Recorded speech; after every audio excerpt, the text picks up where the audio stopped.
नमस्कार दोस्तों, आज मैं फिर से आपके सामने एक पौराणिक कथा लेकर आई हूँ जिसका शीर्षक है जब सत्यभामा को हुआ रूप का घमंड। श्री कृष्ण भगवान द्वारका में रानी सत्यभामा के साथ सिंहासन पर विराजमान थे। निकट ही गरुड़ और सुदर्शन चक्र भी बैठे हुए थे। तीनों के चेहरे पर दिव्य तेज झलक रहा था। बातों ही बातों में रानी सत्यभामा ने श्री कृष्ण से पूछा कि हे प्रभु, आपने त्रेता युग में राम के रूप में अवतार लिया था। सीता आपकी पत्नी थी, क्या वे मुझसे भी ज्यादा सुंदर थी? द्वारकाधीश समझ गए कि सत्यभामा को अपने रूप का अभिमान हो गया है। तभी गरुड़ ने कहा कि भगवान, क्या दुनिया में मुझसे भी ज्यादा तेज गति से कोई उड़ सकता है?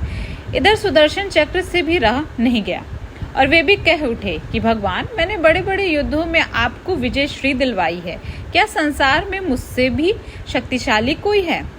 भगवान मन ही मन मुस्कुरा रहे थे। वे जान रहे थे कि इनके इन तीनों भक्तों को अहंकार हो गया है और इनका अहंकार नष्ट करने का समय आ गया है।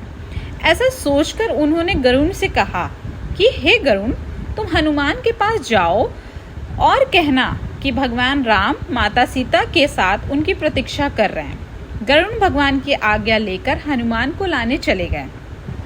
इधर श्री कृष्ण ने सत्यभामा से कहा कि देवी, आप सीता के रूप में तैयार हो जाएं, और स्वयं द्वारकाधीश ने राम का रूप धारण कर लिया।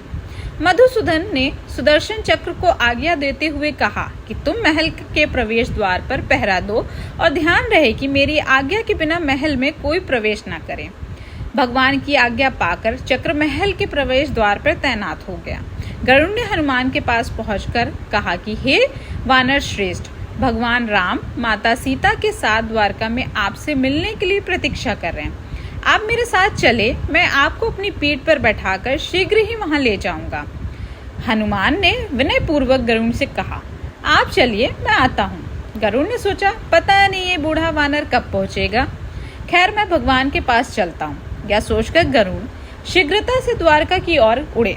पर यह क्या, महल में पहुंचकर गरुड़ देखते हैं कि भगवान तो उनसे पहले ही महल में प्रभु के सामने बैठे। गरुड़ का सिर लज्जा से झुक गया। तभी श्री राम ने हनुमान से कहा कि पवन पुत्र, तुम बिना आज्ञा के महल में कैसे प्रवेश कर गए? क्या तुम्हें किसी ने प्रवेश द्वार पर रोका नहीं? हनुमान ने हाथ जोड़ते हुए सिर झुकाकर अपने मुंह से सुदर्शन चक्र को निकालकर प्रभु के सामने रख दिया। हनुमान ने कहा कि प्रभु, आपसे मिलने से मुझे इस चक्र ने रोका था, इसीलिए इसे मुंह में रख मैं आपसे मिलने आ गया, मुझे क्षमा करें। भगवान मन ही मन मुस्कुराने लगे। हनुमान ने हाथ जोड़ते हुए श्री राम से प्रश्न किया, हे प्रभु, आज आपने माता सीता के स्थान पर किस दासी को इतना सम्मान दे दिया कि वह आपके साथ सिंहासन पर विराजमान है? अब रानी सत्यभामा को अहंकार भंग होने की बारी थी। उन्हें सुंदरता का अहंकार था जो पल भर में चूर हो गया था। रानी सत्यभामा, सुदर्शन चक्र व गरुड़ जी तीनों का गर्व चूर चूर हो गया था। वे भगवान की लीला समझ रहे थे। तीनों की आंखों से आंसू बहने लगे और वे भगवान के चरणों में झुक गए। अद्भुत लीला है प्रभु की। अपने भक्तों के अहंकार को अपने भक्त द्वारा ही दूर किया उन्होंने। तो इस कहानी से हमें यह सार मिलता है, जीवन में कभी अहंकार नहीं करना चाहिए। जरूरी नहीं है कि आज जो आपके पास है वे कल भी होगा। अपने अंदर जरा सा भी अगर अहंकार आने लगे तो स्वयं ठाकुर जी हमसे दूर हो जाते हैं। ठाकुर जी को निस्वार्थ भक्तों की ही जरूरत है, अहंकारी की नहीं।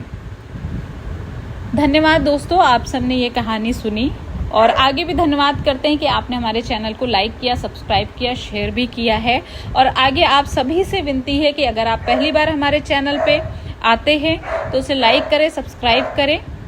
और आप सभी का तहे दिल से शुक्रिया इस कहानी को सुनने के लिए।